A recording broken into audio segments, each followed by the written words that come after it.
नमस्कार, मैं दुर्गा प्रसाद। मैं बिल्कुल ठीक ठाक हूँ और उम्मीद करता हूँ आप भी ठीक ठाक होंगे। आज की जो कहानी है ये बहुत ही इंटरेस्टेड कहानी है, गम भरी है और इस कहानी में गुस्सा भी है। उत्तर प्रदेश का एक जिला पड़ता है इटावा, और इटावा जिले का एक थाना है जिसका नाम है जसवंत नगर थाना। और जसवंत नगर थाना के अंतर्गत एक गांव आता है जिसका नाम है चक सलेमपुर गांव। आज की कहानी इसी चक सलेमपुर गांव की है। 2020 से कहानी की शुरुआत होती है। इसी चक सलेमपुर गांव में एक लड़की रहा करती थी, नाम था रीता। अपने माता पिता के साथ, परिवार के साथ। परिवार में माता पिता भाई सब थे। रीता की उम्र करीब 19 साल के आसपास में। तो 19 साल की जो उम्र होती है ये लगभग कोई भी व्यक्ति हो, लड़का हो या लड़की, युवा हो जाते हैं, युवा अवस्था हो जाती है, जवान हो जाते हैं, यानी चढ़ती जवानी जिसे कहते हैं। तो रीता की उम्र भी 19 साल की हो गई थी, वो भी युवा हो गई थी, जवान हो गई थी। तो इस उम्र में लड़का हो या लड़की, कोई भी हो, कदम डगमगा जाते हैं। रीता के साथ भी ऐसा ही हुआ। रीता जब 19 साल की हुई 2020 में, तो इसके भी कदम डगमगा गए। और इसी चक सलेमपुर गांव में एक आदमी रहता था, नाम था राम कुमार। राम कुमार के साथ उसके अफेयर हो गए, प्रेम संबंध हो गए। अब जो राम कुमार था ये शादीशुदा था, इसके बीवी और बच्चे दोनों साथ में रहते थे। सब बच्चे भी बड़े बड़े थे।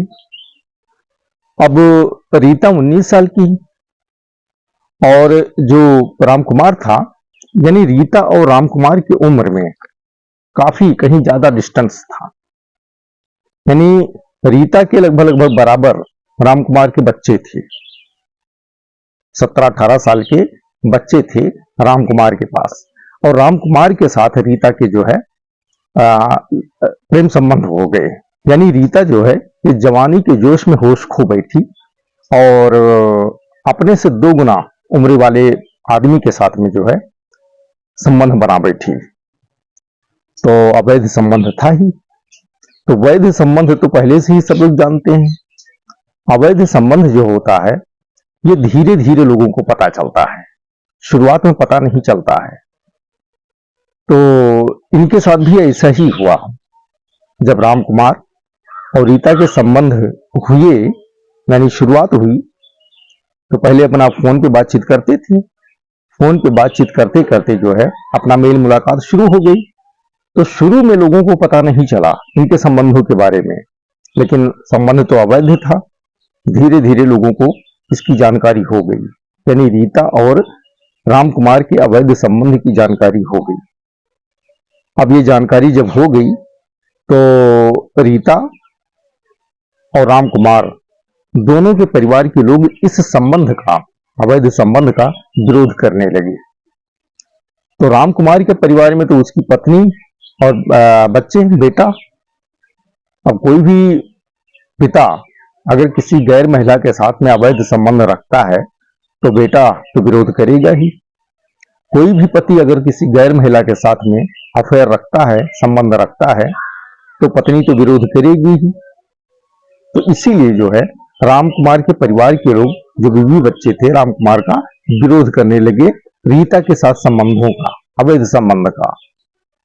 और जो रीता के परिवार के लोग थे वो इसलिए संबंध का विरोध कर रहे थे कि रीता की उम्र 19 साल की और राम कुमार की उम्र उससे 2 गुना लगभग, और शादीशुदा, बाल बच्चे वाला, और दूसरा नंबर गांव का। इस बात को लेकर विरोध कर रहे थे। यानी दोनों परिवार के लोग रीता और राम कुमार के संबंधों का कंटिन्यू विरोध करते जा रहे थे।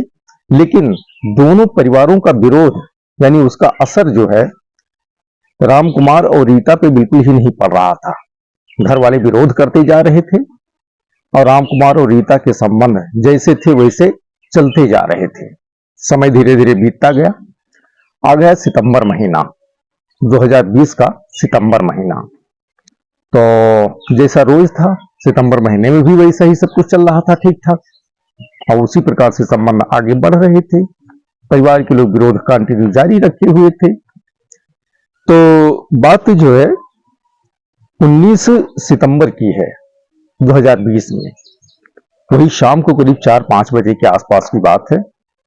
19 सितंबर 2020 को रीता अपनी माँ का नाम रीता के भगवान देवी था, अपनी माँ भगवान देवी से ये कह के घर से निकलती हैं कि माँ मैं जा रही हूँ, भी थोड़ी देर में आ रही हूँ।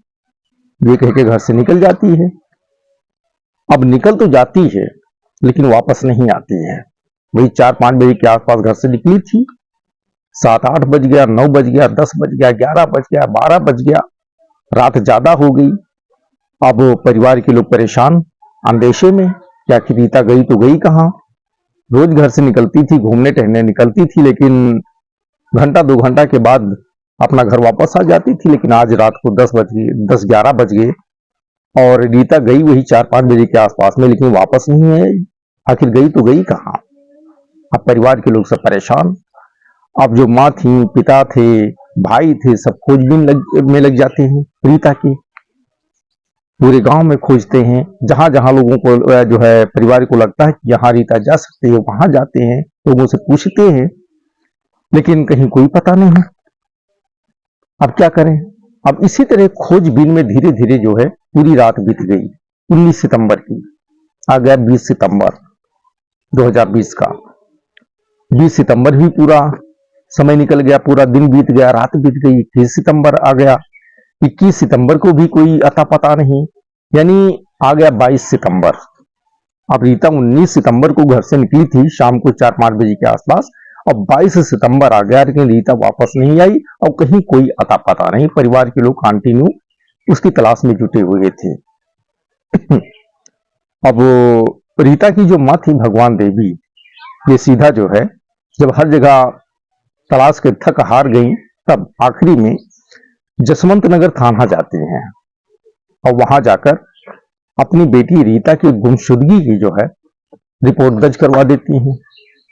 अब जसवंत नगर थाना में 22 सितंबर 2020 को जो है रीता के गुमशुदगी की रिपोर्ट दर्ज हो जाती है।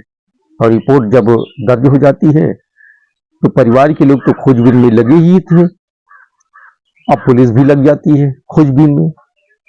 अब 22 तारीख को रिपोर्ट दर्ज हुई थी, 22 तारीख पूरा बीत जाता है, 23, 24, 25, अब आ जाता है 26 तारीख। अब रीता को 19 तारीख को गायब हुई थी और 26 तारीख आ गया, तो 26 तारीख को जो है यानी 26 सितंबर 2020 को जो है, जो ये गांव था चक सलेमपुर, गांव से करीब 500 मीटर दूर एक खेत में बाजरे की फसल लगी हुई थी। उसी बाजरे के खेत में जो है एक कंकाल मिलता है, गांव वालों को दिखाई देता है। अब जिस व्यक्ति का खेत था, बाजरा की फसल थी उसमें, वो अपना खेत घूमने के लिए जाता है तो वहां एक कंकाल दिखाई देता है उसे, मानव कंकाल। अब फट से वो अपना शोर शराबा करता है। खेत में उस समय जो है आसपास और भी कुछ लोग थे, वो लोग इकट्ठा होते हैं। धीरे धीरे खबर गांव तक पहुंचती है, पूरे चक सलेमपुर गांव में जो है इसकी जानकारी हो जाती है। धीरे धीरे करके कुछ ही देर में वहां सैकड़ों की तादाद में लोग इकट्ठा हो जाते हैं। अब ये जानकारी रीता के परिवार वालों को होती है तो वो भी वहां पहुंचते हैं घटनास्थल, जहां पे कंकाल पड़ा हुआ था, गांव से करीब 500 मीटर दूर वो पहुंचते हैं।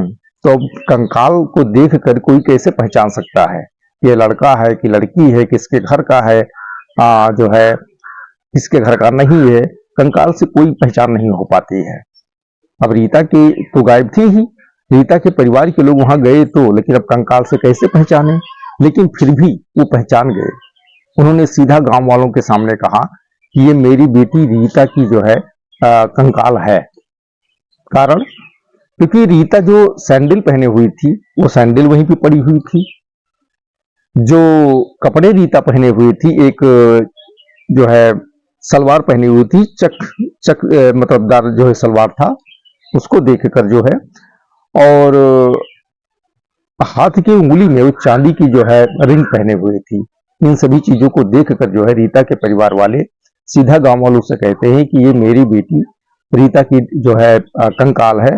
और उस कंकाल को देख के ऐसा लग रहा था कि जैसे कोई केमिकल वगैरह डालकर जो है उसे जलाया गया है। मांस पूरा जल चुका था, सिर्फ कंकाल बचा था, यानी हाथ, पैर, धड़ का जो कंकाल होता है, सिर का जो कंकाल होता है, सिर्फ कंकाल ही बचा था। बाकी जो मांस थे, चमड़ी थी, ये पूरा जल चुका था। तो वही सलवार का जो कपड़ा था, सलवार को और अपना चांदी की रिंग और सैंडल रीता की, इसे देखकर परिवार वाले कहते हैं कि रीता की ही डेड बॉडी है, कंकाल है।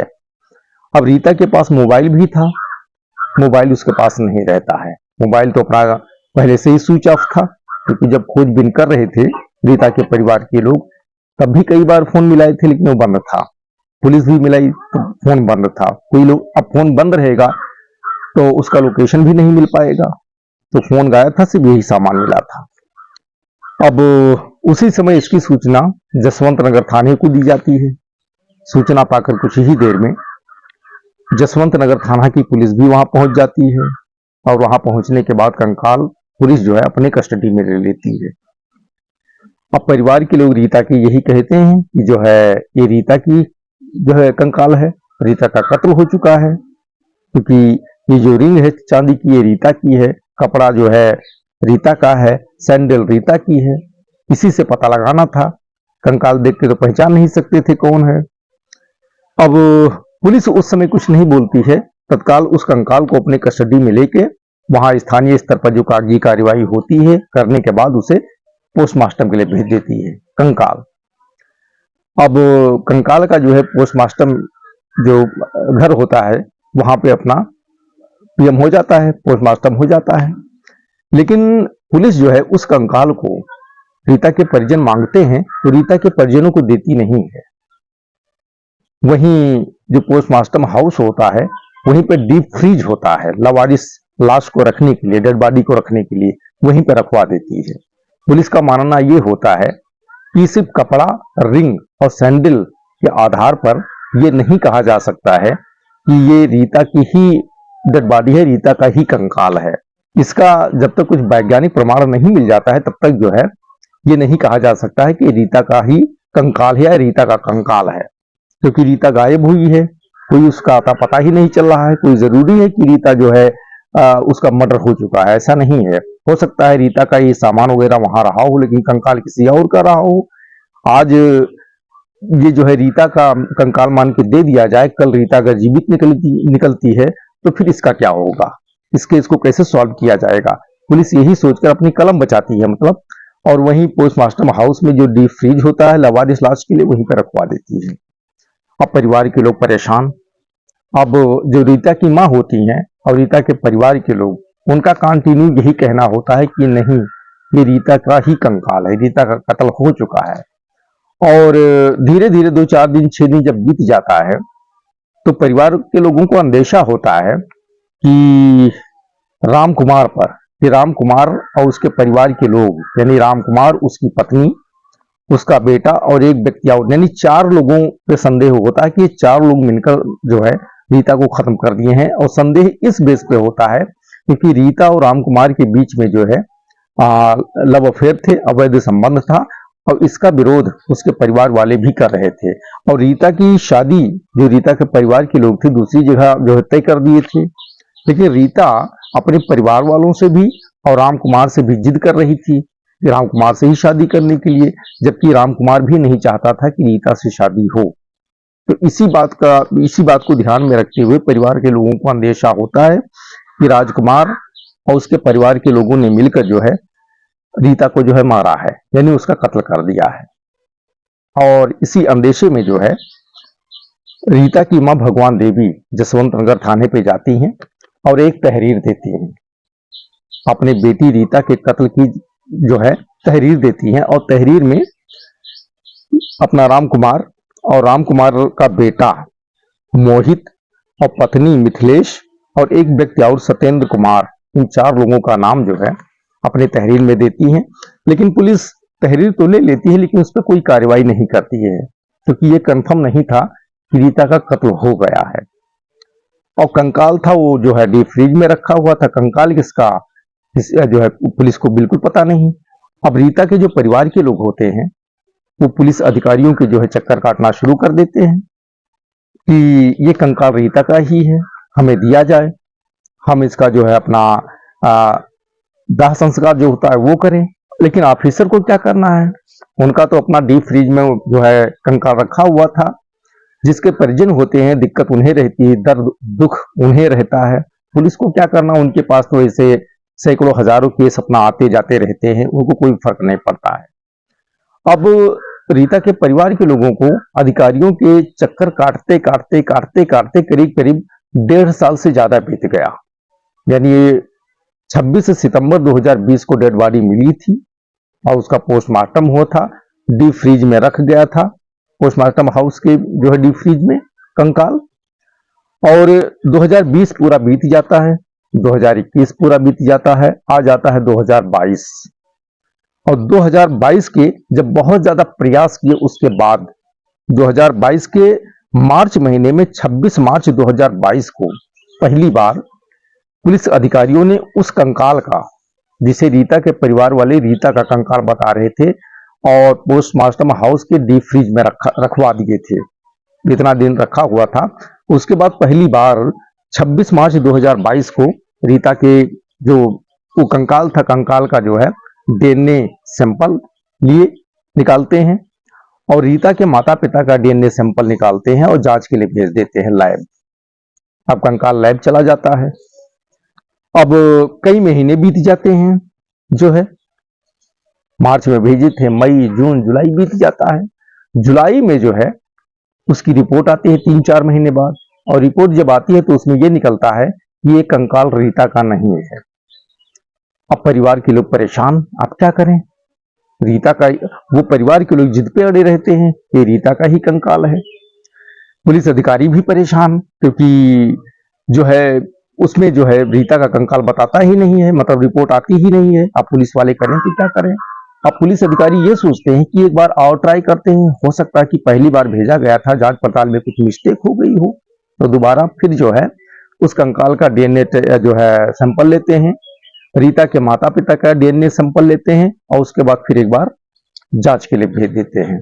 अब जांच के लिए भेज देते हैं, अगस्त महीने में भेजते हैं। 18 अगस्त 2022 को फिर से जो है डीएनए सैंपल लेके भेजते हैं जांच के लिए लैब में। अब जांच के लिए जो है चला जाता है, उसके बाद में फिर समय बीतने लगता है। 2022 के अगस्त महीने में भेजे, पूरा अगस्त में मतलब पूरा 2022 बीत जाता है। और 2023 के जुलाई महीने में जो है 10 जुलाई को एक बार दूसरी रिपोर्ट फिर आती है। करीब करीब अगस्त में भेजे थे, करीब 10 महीने के बाद, 11 महीने के बाद जो है रिपोर्ट आती है, दूसरी रिपोर्ट। अब 11 महीने के बाद जब दूसरी रिपोर्ट आती है तो उसमें कुछ पता ही नहीं रहता है इसका। उसमें भी यही सामने आता है कि रीता का कंकाल नहीं है। कुछ इस तरीके से लिखा था कि पुलिस अधिकारियों को समझ में ही नहीं आया कि किसका ये कंकाल है। अब फिर से समस्या जस की तस बनी रह गई, परिवार के लोग फिर परेशान। अब परिवार के लोगों को संदेह पुलिस पे होने लगा कि कहीं ऐसा तो नहीं कि पुलिस कुछ घालमेल कर रही है, क्योंकि परिवार वालों का संदेह राम कुमार पे था। और राम कुमार जो था वो कुछ अपना अलग प्रवृत्ति का व्यक्ति था। परिवार को लोगों को ये लगा कि पुलिस वालों के साथ कहीं ऐसा नहीं राम कुमार का साठ गांठ हो, और इसीलिए पुलिस इस प्रकार का जो है कार्य कर रही है। करीब 3 साल बीत चुके थे रीता को जो है रीता को घर से गायब हुए। अब जो रीता के परिवार के लोग होते हैं वो उनके मन में सवाल आ जाता है, और कई सारे सवाल आ जाते हैं। जैसे अगर ये रीता का कंकाल नहीं है तो किसका कंकाल है, और रीता अगर जीवित है तो रीता है कहाँ, 3 साल से गायब क्यों है। बहुत सारे सवाल उनके मन में आ जाते हैं और पुलिस पे उन्हें संदेह हो जाता है। अब परिवार के लोग तीसरी बार पुलिस अधिकारियों के चक्कर काटने के बजाय सीधा हाई कोर्ट की शरण में पहुंच जाते हैं। हाई कोर्ट में पहुंचने के बाद इस पूरी कहानी को जज के सामने बयां करते हैं और हाई कोर्ट से ये मांग करते हैं रीता के परिवार वाले कि तीसरी बार एक बार फिर से डीएनए जो है जांच करवाया जाए उस कंकाल का। वो रीता का ही हो सकता है, रीता का ही है, हमें पूरा विश्वास है। लेकिन इस बार डीएनए सैंपल यानी डीएनए जांच जो है उत्तर प्रदेश के किसी लैब में न करवाया जाए, बल्कि किसी दूसरे राज्य के लैब में करवाया जाए। ये मांग जो है परिवार के लोग करते हैं, रीता के परिवार के लोग। और उसके बाद में हाई कोर्ट कड़े निर्देश जारी करती है इटावा पुलिस को।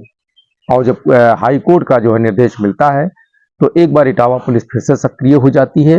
और फिर सितंबर 2023 में, जुलाई में दूसरी रिपोर्ट आई थी, और जुलाई के बाद में अगस्त बीत जाता है, अगस्त के बाद सितंबर आ जाता है। सितंबर महीने में एक बार फिर से जो कंकाल रखा हुआ था, जिसे रीता के परिवार वाले रीता का कंकाल बता रहे थे, उस कंकाल का एक बार फिर से डीएनए सैंपल लेते हैं, रीता के माता पिता का डीएनए सैंपल लेते हैं और सीधा हैदराबाद की लैब में भेज देते हैं।